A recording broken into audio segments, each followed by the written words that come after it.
les faits, parlons des faits. Et sur ces faits, les médias occidentaux présentent-ils une image fidèle de la situation du terrorisme au Sahel, ou carrément les faits sont-ils grossis, orientés, manipulés au service de l'impérialisme pénitent? C'est la thématique au cœur du forum de cette semaine et j'ai le plaisir d'accueillir au plateau Jules Domche. Bonjour. Bonjour Gilles. Comment allez-vous, chers confrères? Je vais très bien et je suis très heureux d'être à nouveau ici à Lomé et d'être à nouveau sur votre plateau. Nous également. Jules Domche, il est journaliste, politologue, diplômé des sciences politiques de l'Université de Yaoundé 2. Vous venez de publier Médias comme instrument de politique étrangère en Afrique, analyse de la guerre informationnelle. Oui, justement, c'est un livre qui est apparu il n'y a pas très longtemps. C'est un travail que je fais depuis des années parce que je suis homme de médias d'abord, donc journaliste. C'est un sujet qui m'intéresse, qui me préoccupait même, j'ai envie de dire, et je me suis dit, il serait peut-être temps de se pencher sur la question, parce que j'étais assez intrigué par le flot de médias, pas qu'occidentaux, qui arrosent le continent, et j'étais aussi un peu surpris par la manière avec laquelle ces médias étaient accueillis. Et je me suis intéressé à cela et je me suis posé une question centrale qui est un peu le fil d'Ariane du livre. Pourquoi des États peuvent dépenser autant d'argent pour créer des médias orientés vers l'extérieur et notamment vers l'Afrique? Quel est leur intérêt?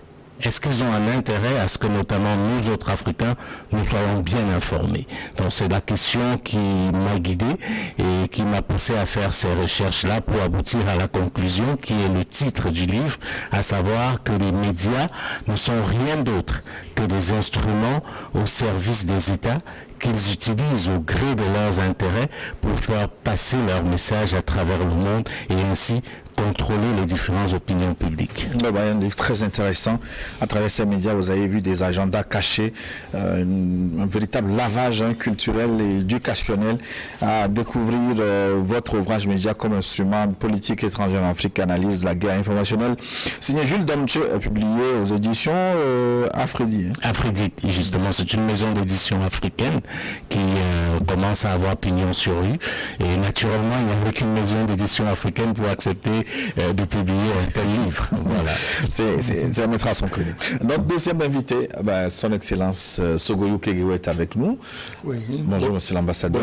Bonjour Gilles. Bonjour Gilles. C'est un plaisir de me retrouver devant un auteur. Je l'ai vu passer à la télévision ici déjà, mais on n'avait pas eu l'occasion de se serrer les pinces. Alors je vois le livre, j'ai juste jeté un coup d'œil.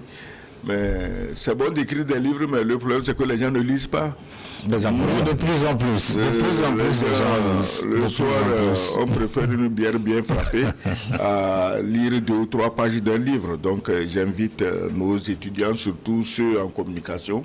Il y a beaucoup d'écoles de communication à Lomé ici et ailleurs. À se pencher. Même école politique, ça va au-delà de la communication. Voilà, donc il faut que les gens commencent à comprendre le mécanisme par lequel graduellement on réduit le noir en esclavage. Voilà. Au passage, belle tenue africaine, excellence. C'est journaliste, c'est l'ambassadeur du Togo. Et je rappelle aux fidèles téléspectateurs qui peuvent participer à ce débat. Dans la seconde partie, nous allons relayer vos messages via WhatsApp. Je vous rappelle le contact plus 228 96 46 10 31 plus 228 96 46 10 31. Et si vous nous suivez en différé sur notre chaîne YouTube officielle New World TV, n'oubliez pas de liker en même temps cette émission, le pouce bien levé. Abonnez-vous également à notre chaîne pour recevoir en temps réel nos programmes et puis partagez cette émission pour porter très loin la voix de l'Afrique qui change. Revenons donc à notre thématique. En milieu de semaine, je suivais une télévision occidentale, pour ne pas dire française. Ça m'arrive de temps en temps. J'ai tiqué quand dans les commentaires on m'a dit que Bamako va tomber sous peu sous la coupe des djihadistes. J'ai du coup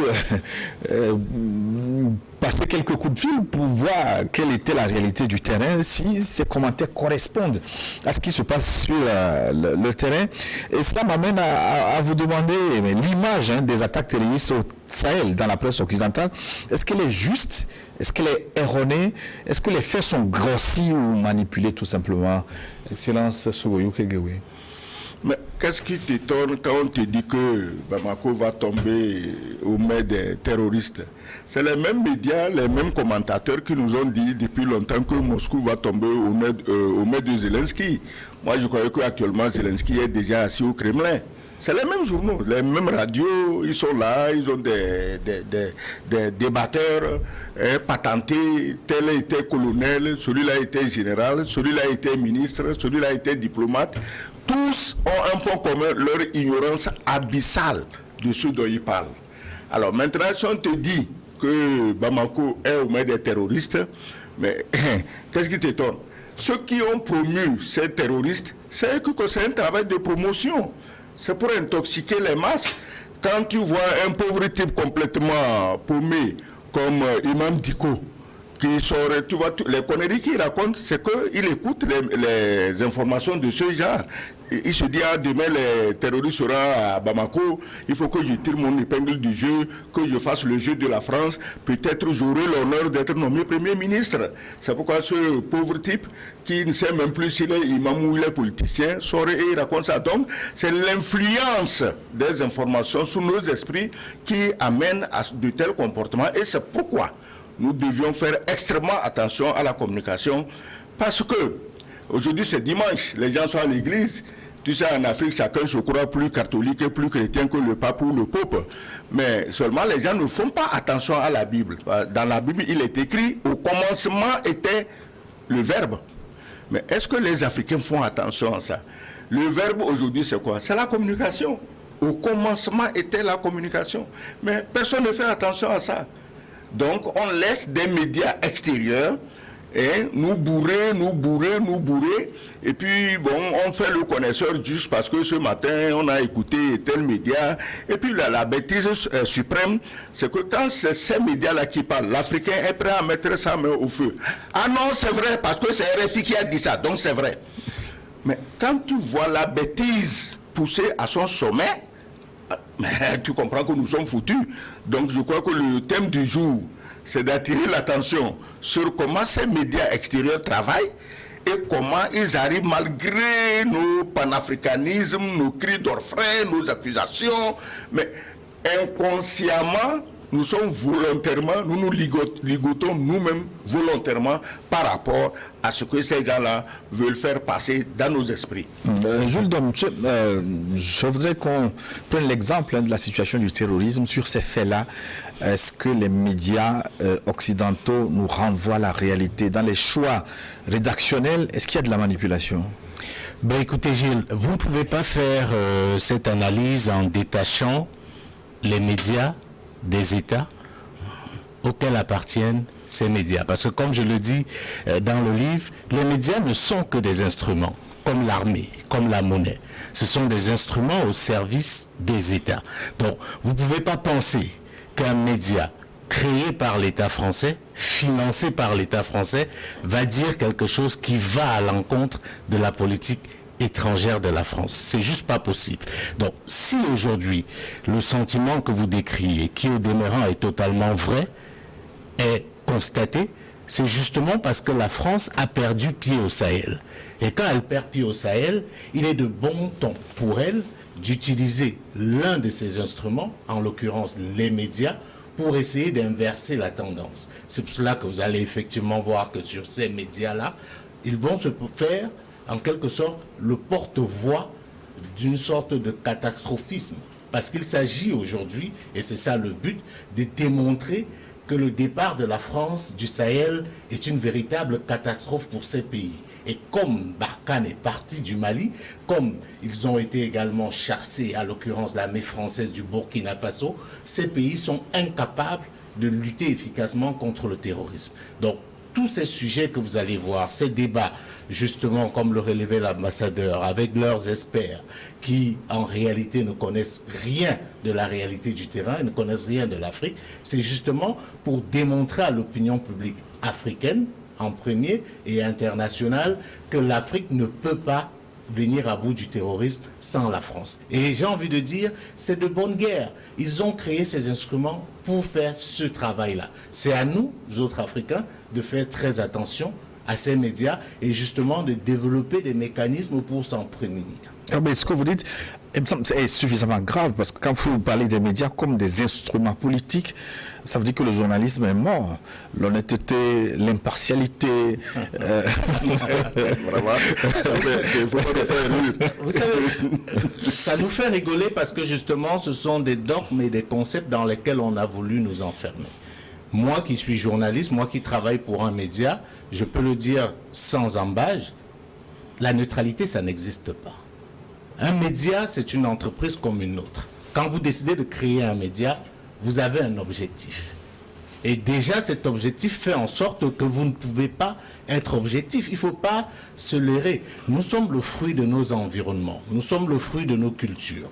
Nous sommes le fruit de nos valeurs. Et tout cela nous influence. Donc on ne va pas penser parce qu'on est devenu journaliste ou parce qu'on se réclame de l'être qu'on est devenu un homme dépouillé de sentiments, dépouillé d'émotions, qui serait objectif et qui garderait une certaine froideur, quelle que soit la situation. Non, je le dis, et c'est pas moi qui le dis. D'ailleurs, ces États le réclament.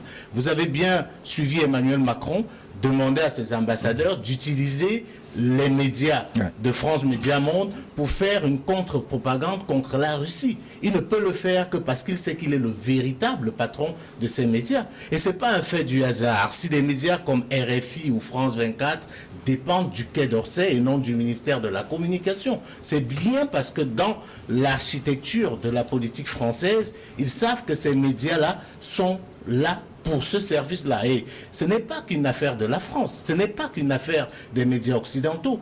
Toutes les grandes puissances au monde, même les puissances moyennes aujourd'hui, ont compris qu'on ne peut pas évoluer dans cet environnement sans avoir ses propres instruments de communication. C'est pour cela que vous verrez que la Russie également a fait cette offensive-là, en créant ses propres instruments. Oui. Vous verrez qu'au Russia Today a fait une bonne pénétration. on a effectivement Al Jazeera et tout. Donc, c'est un phénomène qui est global et qui est mondial. Malheureusement, on en parlera, l'Afrique est encore un peu en retrait par rapport à cela, ce qui est totalement dommageable. Mais j'aimerais quand même, parce que c'est peut-être important qu'on précise là, on n'est pas seulement dans une logique de manipulation de l'information. On est également dans le cadre de la propagande et je dirais même de l'apologie du terrorisme. Parce que c'est ce que ces médias font clairement aujourd'hui. Ils font de l'apologie du terrorisme. Et ça, on allant jusque parfois à recevoir des chefs terroristes, à interviewer des chefs terroristes. Marquant, je vous assure, c'est ce qui donne la chair de poule, c'est que vous avez un média, France 24 pour ne pas le nommer, qui a la géniale idée d'interviewer le chef d'ACNI. Je n'ose pas dire son nom parce que ce serait contribuer à faire de la propagande. Ils l'ont interviewé et ce qui est risible, c'est qu'ils nous disent on ne va pas diffuser l'interview, on va juste rapporter ses propos parce qu'on ne veut pas faire de la propagande. Mais soyons sérieux, Gilles. Quand vous m'invitez sur le plateau, moi, Jules Domché, vous me donnez cette tribune. Vous savez très bien que vous êtes en train de me donner une tribune. Vous savez très bien que ce que je vais dire va forcément influencer. Donc, vous faites déjà de la propagande. En fait, ils ont eu l'habitude de prendre des Africains pour des ignorants et des gens qui ne comprennent rien. La vérité, c'est qu'avec cet acte-là, ils ont redonné du poil de la bête à ACNI dans le Sahel. Et un fait qui peut vous démontrer que tout ça n'est pas anodin, c'est bien après l'interview avec ce chef d'ACNI que la France, comme par hasard, avec la complicité et l'aide de l'ancien président de Chine du Niger, Mohamed Bazoum, a réussi, par extraordinaire, à libérer un otage français, en l'occurrence Olivier Dubois, présenté comme journaliste, je préfère dire présenté comme journaliste, qui lui a été arrêté en 2001. Pourquoi? Parce que, semble-t-il, il avait rendez-vous pour faire une interview avec un chef terroriste. Dites-moi, quel type de relation pouvez-vous avoir si les terroristes sont aussi affreux, sont aussi inhumains, sont aussi infréquentables, comme on nous dit? Comment on peut avoir l'ambition d'aller interviewer un terroriste? Comment on se retrouve, journaliste, sur un terrain pas du tout contrôlé par une armée régulière pour aller faire une interview avec un chef terroriste au point de se faire enlever? Donc ce sont autant de faits qui devraient nous amener, nous autres Africains, à faire véritablement attention à ce qui est diffusé par ces médias-là et avoir énormément de recul par rapport à ce qui nous est donné à voir. Excellence. Sougou Kegwe, Oui. Les informations sur l'Afrique, donc, à vrai dire, dans les médias occidentaux, c'est pensé, c'est orienté, ça fait partie d'une stratégie de communication. Mais comme l'a souligné M. Domché, en réalité, Gilles, vous êtes journaliste. On ne crée pas un journal pour créer. On ne crée pas une radio, une télévision parce qu'on a trop d'argent. Bon, je vais aller créer une radio, une télévision. Non. On la crée parce qu'on a un projet dans la tête. On a une idéologie dans la tête qu'on veut imposer. C'est comme les gens, quand ceux qui créent les églises, c'est qu'ils ont un credo, ils ont un évangile à diffuser. Donc ceux qui créent les médias ont leur évangile à diffuser. Mais quand il s'agit des médias français, vous savez, c'est une honte. Les médias français sont aujourd'hui une honte dans tous les pays du monde. Même chez Kim Jong-un en Corée du Nord, on rougirait de ce que les médias français font. On étale le tapis rouge au chef terroriste et on le laisse parler. C'est les mêmes médias qui aujourd'hui amplifient les bêtises, les conneries du vieillard Imam Dicko. C'est les mêmes médias. Et il faut semer le désordre au Mali. Mais je crois quand même, les Maliens ont donné la preuve de leur soutien indéfectible au président Assimi Goïta et que ce n'est pas ce vieux grigou-là qui va leur faire perdre leur ligne de conduite. Donc, les médias français sont là, ce n'est pas à cause de la guerre. Et depuis toujours, parce que dans les médias français avant les années 60, 70, 80, 90, 2000, mais on ne diffuse sur l'Afrique que ce qui est mauvais. Les famines en Éthiopie, les famines en Somalie, les famines, les guerres civiles que eux-mêmes organisent, ça c'est du pain béni pour pouvoir vendre leur communication. Et puis les portraits des dirigeants politiques aussi sont en géométrie variable. Selon les hommes, c'est ce que nous les Africains, nous n'avons pas compris. Regarde même, non seulement ces médias font ce qu'ils font pour nous intoxiquer, mais ils arrivent à retourner nos médias internes contre nos dirigeants. Aujourd'hui, c'est très vu, on est démocrate, on est ceci, d'insulter le président, d'insulter le ministre. C'est ces médias qui ont reçu ce tour de force. Vous créez un journal, vous êtes dans un pays, vous ne respectez pas les autorités. On ne dit pas, attention, on ne dit pas de cacher ce qui est mauvais, non. Je peux dénoncer un fait sans me livrer à des injures, disons, personnelles contre tel ou tel dirigeant. Donc, ils ont reçu ce tour de force de faire en sorte que même les médias intérieurs dans nos pays appellent nos dirigeants dictateurs. Parce que RFI dit que c'est un dictateur. Bon, le petit canard créé derrière Agoïnivé, lui trouve aussi que le président est dictateur. Moi, je crois que nous devions définir notre vocabulaire par rapport à nos dirigeants et les faire respecter comme tels. Chacun a son défaut. En Europe, où on nous traite de dictateur. Quel dictateur a réussi les prouesses de Macron? Gilet rouge, tabassé, éborgné, fracturé, enfermé. On marche pour les retraites. Tabassé, éborgné, massacré, on tue des jeunes. Dis-moi quel dictateur africain a reçu ce tour de force de la méchanceté gratuite, de l'oppression sanguinaire contre sa population aujourd'hui. Mais personne en Afrique ici n'oserait écrire que Macron est un dictateur. Est-ce que tu comprends ça? On va écrire que bon, tel président africain, c'est un dictateur. Et quand on leur dit de définir dictateur, pourquoi celui-là est dictateur, personne n'a la réponse. Aujourd'hui, tu parlais de géométrie variable. Naturellement, au Mali, c'est des putschistes. Au Gabon, c'est le président de la transition. Un président démocratiquement élu par un coup d'État français, bon, c'est le président de la transition. Et Assimi Goïta, c'est putschiste. Ibn Traoré, c'est putschiste. Tiani, c'est putschiste. Donc la géométrie variable est tellement visible que je crois qu'avec le temps, les Africains que nous sommes, nous allons commencer à prendre conscience des manipulations inacceptables de ces médias toxiques, ces médias véreux, payés par les oligarques, Attention, ces médias roulent beaucoup d'argent et c'est les oligarques qui payent. Parfois, sur certains personnages, même dans l'histoire, je prends l'exemple de Bokassa. Sur sa tête, on a fabriqué des histoires incroyables, comme parfois un anthropophage. J'ai écouté des témoignages d'Alain Foka qui a même préfacé votre ouvrage. Oui, ça fait froid dans le dos. Celui qui peut le mieux en parler, justement, vous faites bien de le citer, c'est Alain Foka qui a enquêté, parce que justement, jeune journaliste à l'époque, il apprend comme tout le monde à l'époque que Bokassa était un anthropophage, ça veut dire qu'il mangeait de la chair humaine fourrée à la banane. Il faut peut-être préciser ça. Et c'était publié dans un très célèbre journal français, Paris Match, pour ne pas le nommer. Et il a entrepris de faire une enquête jusqu'à aller à la rencontre du cuisinier de Bokassa, qui tombait des nues en voyant qu'il avait accordé une interview dans Paris Match qu'il n'avait jamais bien sûr rencontré. Mais après le travail d'Alain, on a bien pu se rendre compte que c'était simplement des affabulations. J'ai envie de dire, ce qu'on est en train de faire aujourd'hui est fondamental et j'espère que les téléspectateurs qui nous écoutent vont vraiment faire attention à ce qu'on dit. Il ne s'agit pas ici d'être juste dans une logique propagandiste ou bien de porter le chapeau d'anti-occidentaux. Non, c'est pas de ça qu'il est question. Il s'agit à base des faits de démontrer ce que nous sommes en train de dire. Vous écrivez même de déconstruire l'opinion publique. De déconstruire justement ce qui est entré dans nos esprits. On parlait tout à l'heure justement de l'apologie du terrorisme, de la manipulation. Vous avez parlé du 2 poids 2 mesures. Je peux vous donner un exemple. En France, par exemple, il y a un célèbre humoriste, Dieudonné, pour ne pas le nommer, qui a été interdit de tous les médias français. C'est-à-dire pendant des années, on l'a totalement mis à l'écart. Pourquoi? Parce qu'on estimait qu'il avait un discours antisémite et que c'était très dangereux.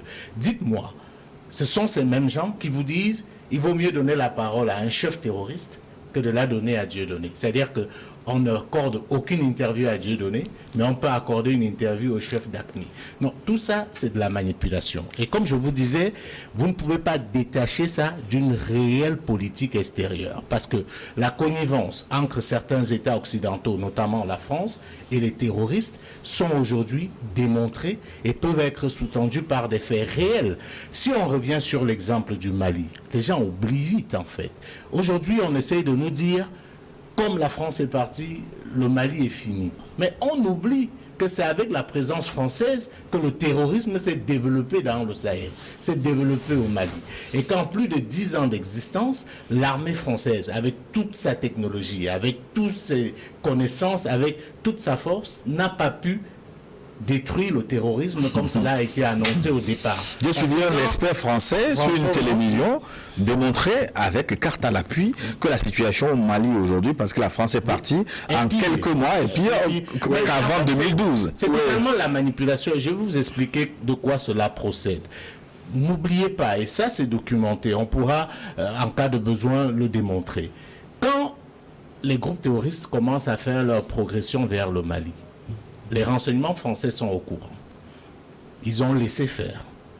Parce qu'ils avaient un agenda caché. Et si vous me permettez d'aller au bout, vous allez vous rendre compte qu'on oblige le Mali à demander cette aide. Parce que quand les autorités maliennes écrivent à la France, c'est justement pour demander un appui aérien. Un torchon manuscrit. Oui, bien sûr. Sauf que la France exige, à l'époque, au président de la transition, Jocouda Traoré, de changer sa lettre et de demander un appui global permettant aux militaires français de venir au sol. Ça veut dire, moi, je viens vers vous, Gilles, pour dire j'ai besoin de l'aide et c'est vous qui définissez le type d'aide dont j'ai besoin. Il y a déjà un problème. Et une fois que la France arrive avec l'armée malienne, il ne faut pas l'oublier, qui est au front, qui est en premier rang. Ils réussissent justement à repousser les terroristes, mais ils arrivent au niveau de Kidal. Qui empêche l'armée malienne d'entrer à Kidal? C'est l'armée française qui fait un blocus.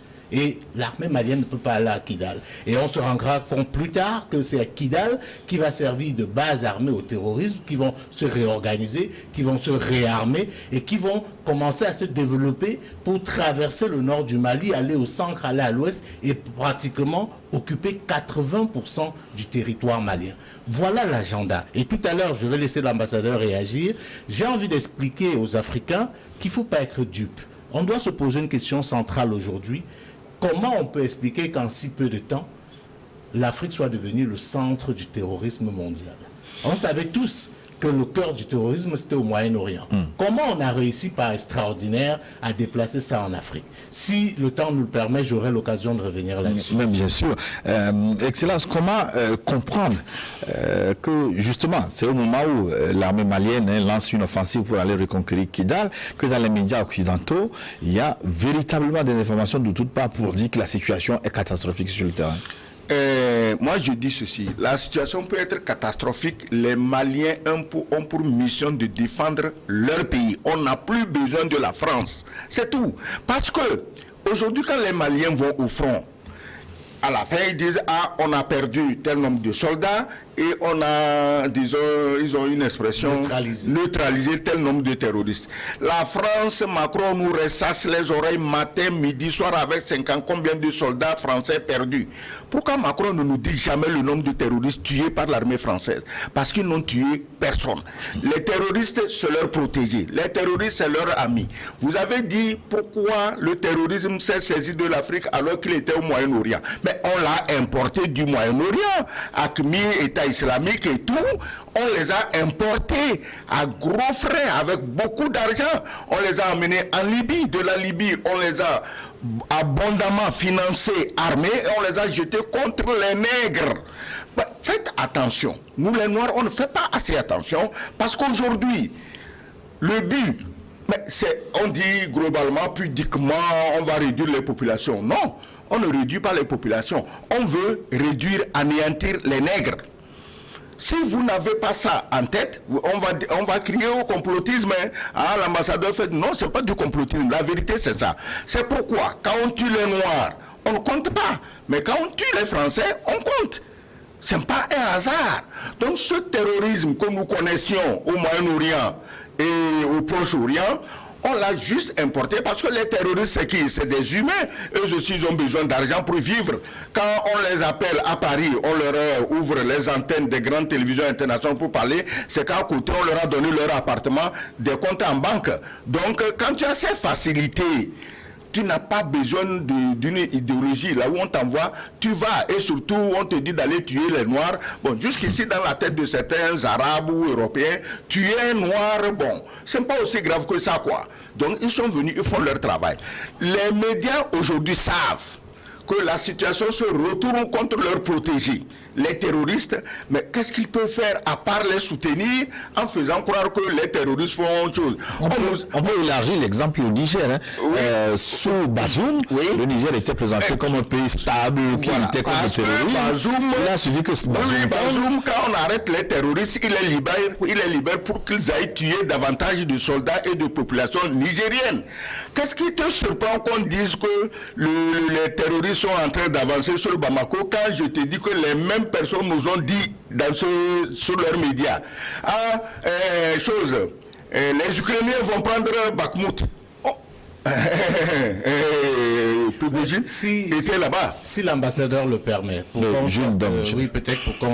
qu'on sorte de cette parenthèse. En fait, ce qui se passe aujourd'hui avec le terrorisme dans le Sahel, ce n'est que l'exécution d'un business plan qui a été bien construit. Un business plan. C'est un business plan qui a été très bien construit. Il faut savoir que quand les Occidentaux ont eu maille à partir avec justement certains régimes, notamment Bachar el-Assad et tout au Moyen-Orient, ils se sont réorientés vers l'Afrique. Mais tout ça a une raison. Et là, je vais vous recommander, si vous avez l'occasion à vos téléspectateurs, de suivre, je crois c'est la récente chronique de Nathalie Yamb sur justement l'ancien secrétaire d'État américain Henry Kissinger, qui développait la thèse selon laquelle pour que les États-Unis restent la première puissance du monde, il faut que les pays pauvres restent pauvres. Alors, comment on fait pour vous amener à rester pauvres? On investit justement pour vous empêcher de penser au progrès, vous empêcher de penser au développement. Quand vous regardez tous nos pays aujourd'hui, quel pays aujourd'hui dans le Sahel peut faire autre chose que de faire la guerre au terrorisme? On nous a obligés à faire la guerre contre notre gré. Aujourd'hui, si vous regardez les budgets de tous nos États, notamment ceux du Sahel, le budget le plus important est consacré à quoi? À la défense. Pourquoi? Parce qu'on doit acheter des armes. Parce que ne perdons pas de vue qu'une arme, c'est un produit comme un autre. C'est comme la bouteille d'eau que nous avons sur la table. Si on fabrique une arme, il faut la vendre. Et pour vendre des armes, il faut la guerre. Si vous ne voulez pas faire la guerre, on va vous amener à la faire. Et aujourd'hui, nos pays sont obligés de mettre énormément d'argent pour acheter les armes. Tous ceux qui prétendent nous aider, s'ils voulaient vraiment nous aider, ils auraient permis à ce que dans nos pays, on puisse au moins fabriquer ne serait-ce que des cartouches, au moins des munitions. Mais on ne peut pas le faire. On est dépendant. Conséquence logique, on achète des armes. Et cela est parti avec la Libye. Beaucoup de gens ont vu juste un aspect de la destruction de la Libye et de l'assassinat de Kadhafi. Il est vrai qu'il avait ce projet panafricaniste, il est vrai qu'il avait ces différents projets qui inquiétaient, mais pour déstabiliser l'Afrique, notamment le Sahel, la Libye était clé. Parce qu'on savait très bien qu'après avoir assassiné Kadhafi, on allait créer quelque chose de totalement inimaginable. Ils le savaient avant, il ne faut pas penser qu'ils sont surpris. C'est pour ça que je parle d'un business plan. Ils ne pouvaient pas continuer à favoriser le terrorisme sans avoir investi. Et il est clair qu'aucun État n'aurait pris le risque officiellement d'armer les terroristes. Parce que comme vous le savez, les armes sont marquées, on peut savoir d'où vient telle arme, quand est-ce que ça a été fabriqué, de quelle origine c'est. Alors qu'en déstabilisant la Libye, on donnait un marché à ciel ouvert aux terroristes pour se ravitailler en armement et déstabiliser totalement le Sahel. Une fois qu'on l'a fait, qu'est-ce qu'on fait derrière? On vous vend la sécurité. C'est l'arrivée des Serval. C'est pour ça que je vous ai dit, c'est très important de le relever, que la France était au courant. Et elle n'a rien fait.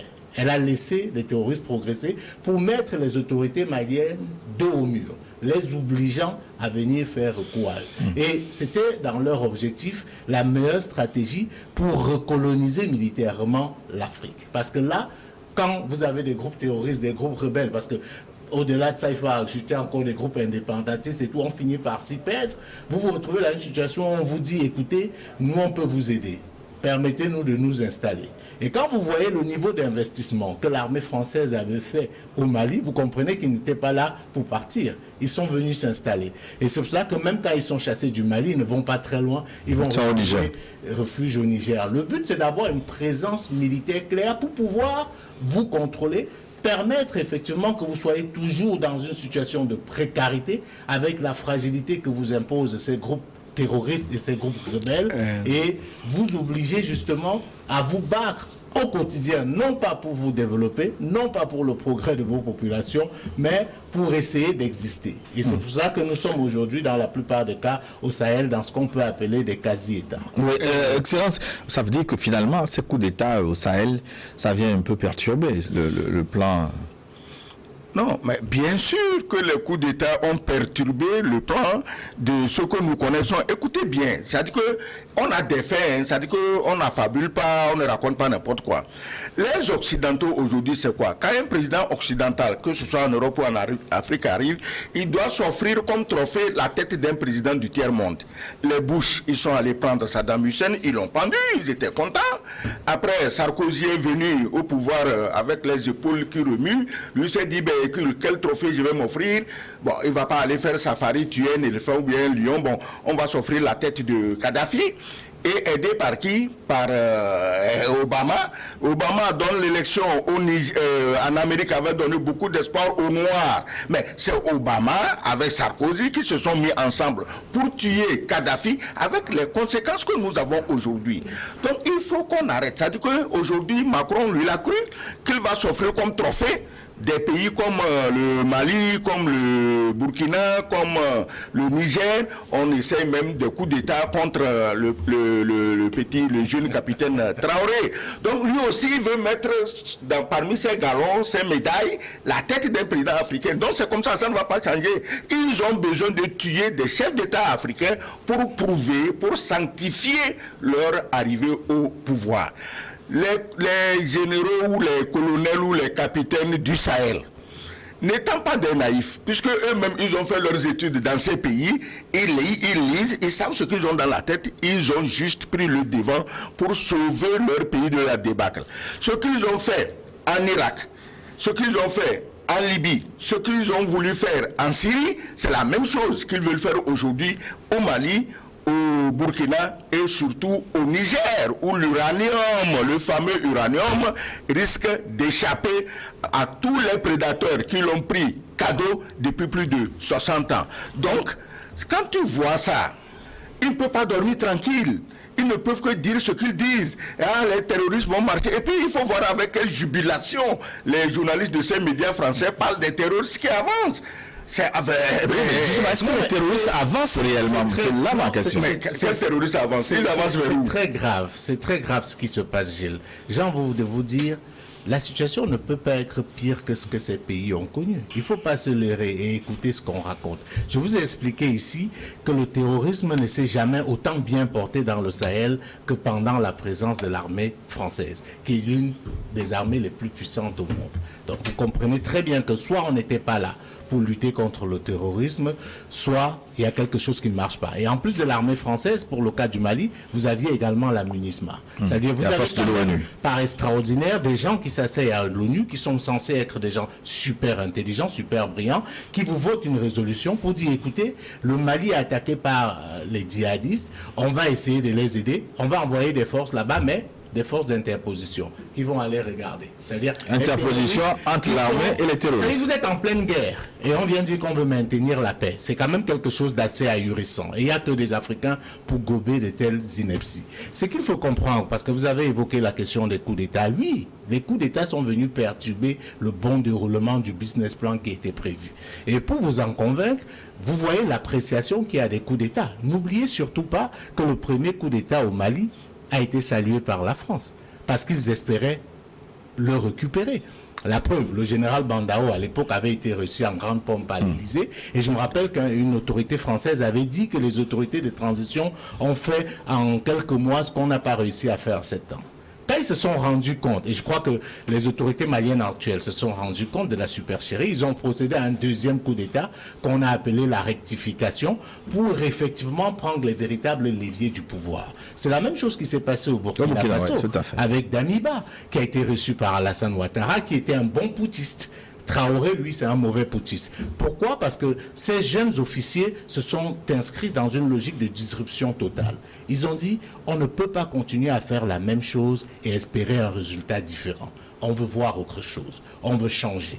Parce que vous ne pouvez pas expliquer, même à l'Africain le plus naïf, que vous avez les États-Unis, la France, on a créé G5 Sahel, Takuba, Serval, Barkhane, toutes ces forces-là n'arrivent pas à vaincre ceux qui sont présentés comme des voyous, comme des rebelles, qui sont présentés comme des désœuvrés, qui se retrouvent avec des armes. Si les meilleures armées du monde réunies n'arrivent pas à vaincre ces gens-là, il y a quelque chose qui ne va pas. Et Bazoum va jusqu'à dire qu'ils sont mieux outillés, mieux aguerris que les armées nationales. Le chef d'État vous dire que les terroristes sont plus forts que l'armée de son pays, vous comprenez qu'on marche en plein là sur la tête. Donc c'est une réalité qu'on ne peut pas nier aujourd'hui, et c'est pour ça que c'est important qu'on le fasse. Donc ces médias sont dans leur rôle. Ils sont là pour créer le catastrophisme, comme je l'ai dit tantôt. Il s'agit de montrer que l'armée malienne est incapable. Regardez juste comment l'information est traitée.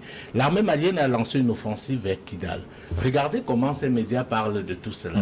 Ils vont chercher plutôt des éléments pour dire qu'on est dans une logique de propagande et que ce que l'armée malienne annonce n'est pas la réalité sur les faits. Mais à chaque fois qu'il y a une attaque terroriste, regardez comment c'est amplifié dans ces médias. Mais dites-moi, si on est un peu intelligent, de quoi vivent les groupes terroristes? Qu'est-ce qui fait leur force? C'est justement qu'on parle d'eux. C'est pour ça qu'ils font des actions d'éclat. Et nous, justement, à Vox Africa, ça fait pas longtemps. Moi, j'ai pris la résolution où j'ai réuni mes équipes. J'ai dit, on ne fait plus qu'à des attaques terroristes. Parce que si on veut être un peu logique, si un terroriste frappe et personne n'en parle, il a mal. Parce que le but du terroriste, c'est de créer la terreur, c'est de faire peur. Et c'est de créer une sorte de surenchère. Regardez comment, quand il y a une attaque terroriste, c'est traité par les médias occidentaux, on présente le catastrophisme. Mais quand l'armée malienne a réussi à reconquérir toute une partie de son territoire, vous ne voyez pas les mêmes reportages, vous ne voyez pas le même encensement. L'exemple que j'ai envie de prendre, et je termine par là, c'est une situation que nous avons vécue, parce que nous avons passé quand même pas mal de temps au Mali pour couvrir cette crise-là. Vous vous rappelez tous du fameux massacre de Moura, où on nous a annoncé en grande pompe que l'armée du Mali a massacré sa propre population, a tué des civils, etc. Moi, j'ai été tellement intrigué, et avec les équipes sur place, on s'est dit, mais il faut pouvoir clarifier cette affaire. Et on a pris le risque, avec le soutien, bien entendu, de l'armée malienne, d'aller sur le terrain à Moura, se rendre compte de ce qui s'était réellement passé. Parce que moi, je m'étais posé une question basique, d'humain.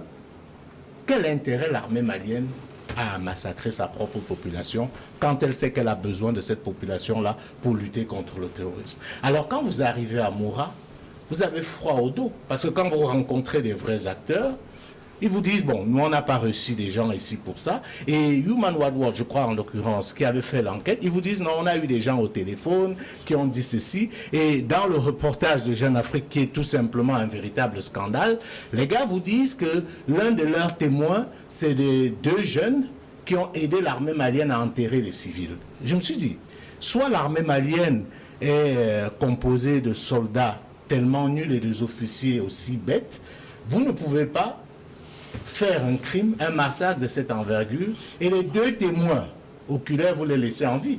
Même dans le scénario le plus fou de l'autre. Mais est-ce qu'on a besoin de 2 individus pour enterrer? J'ai envie de dire, admettons même qu'il y ait eu ces 2 individus, la logique aurait été qu'après avoir fini, si l'armée ne voulait pas elle-même faire le sale boulot, qu'ils rejoignent ceux qui venaient d'enterrer. Vous ne pouvez pas laisser 2 témoins oculaires comme ça, alors que vous savez, comme par hasard, ce sont ces 2 témoins qu'ils ont pu avoir. Donc c'est pour montrer le niveau de manipulation, et cette information-là a fait le tour. Vous pouvez aller même sur Internet aujourd'hui, vous allez retrouver justement cette période d'information. Pourquoi? Parce qu'il fallait diaboliser l'armée du Mali pour justifier justement un agenda. Et je termine par là, si vous permettez, Excellence, pour vous dire que c'est un plan qui est stratégique. Et c'est pour ça que je parle d'instruments.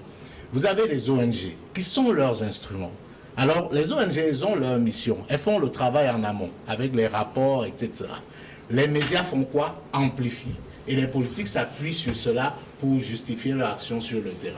Donc, on commence. Human Rights Watch. L'armée malienne, c'est une armée irresponsables, c'est des voyous, ils tuent leur propre population.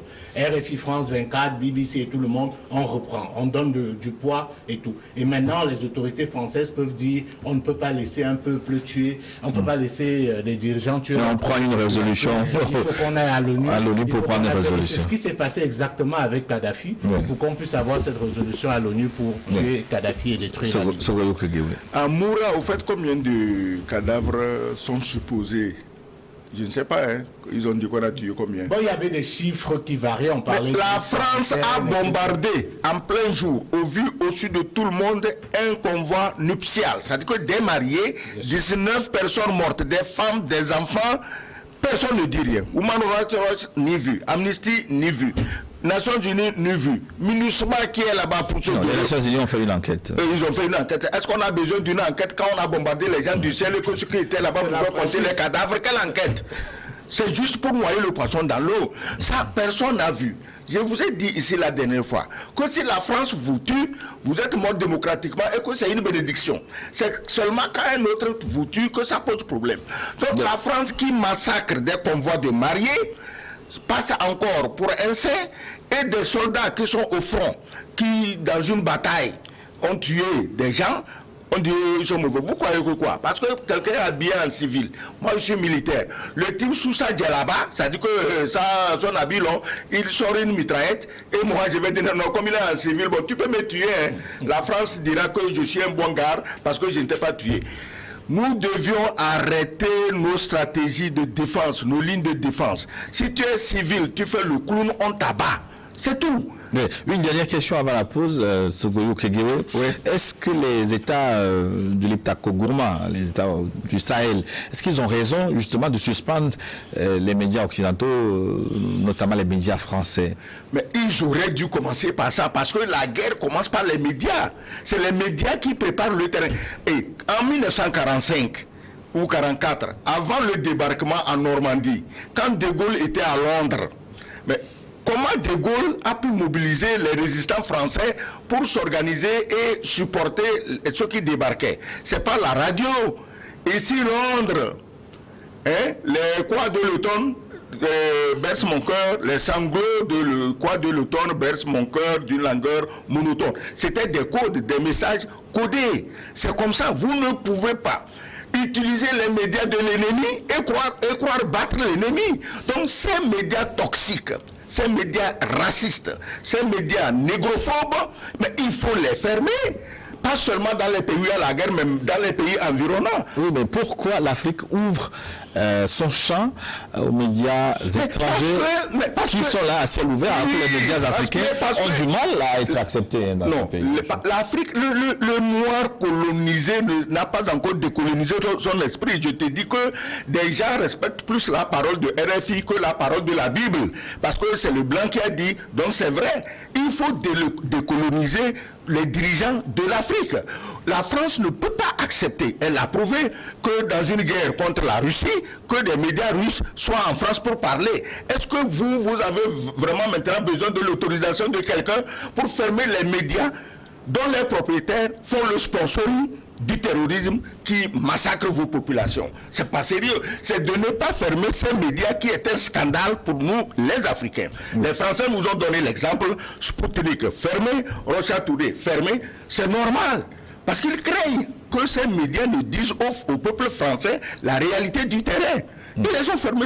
Aujourd'hui, nous aussi, on devait fermer leurs médias pour qu'ils cessent d'intoxiquer nos populations, de soutenir des larbins comme Imam Diko, qui machin. Il faut en finir avec ça. Dans la seconde partie, je vais vous lancer sur l'émergence de groupes africains capables de s'imposer. Dans votre livre, vous en avez parlé, vous dites qu'il y a des velléités de constitution de médias importants en Afrique aussi.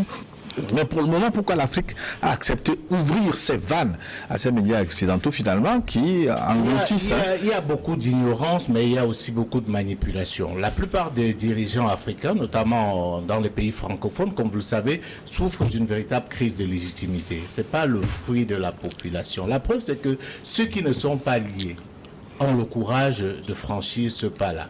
Ces médias arrose l'Afrique, et dans le livre je parle justement de l'Afrique qui serait une sorte de poubelle du monde en termes médiatiques. C'est la seule partie du monde où on reçoit toutes les chaînes, et même comme le disait l'ambassadeur, des chaînes qui luttent clairement contre vos intérêts. Vous les laissez diffuser, c'est juste inadmissible, alors que vous savez que l'inverse n'est pas possible. Donc c'est d'abord une mission de souveraineté. Les ondes, les fréquences appartiennent aux États. Pourquoi on pense qu'on va donner des fréquences FM à RFI dans toutes les capitales d'Afrique francophone et on ne peut pas réclamer la réciprocité au moins? Donc il y a un réel combat à ce niveau-là. On va reprendre ce combat dans la seconde partie de New World Forum avec les contributions des téléspectateurs qui sont attendus au plus 228 96 46 10 31. Mais là, nous marquons une pause pour des impératifs commerciaux et le journal à la suite. À tout de suite.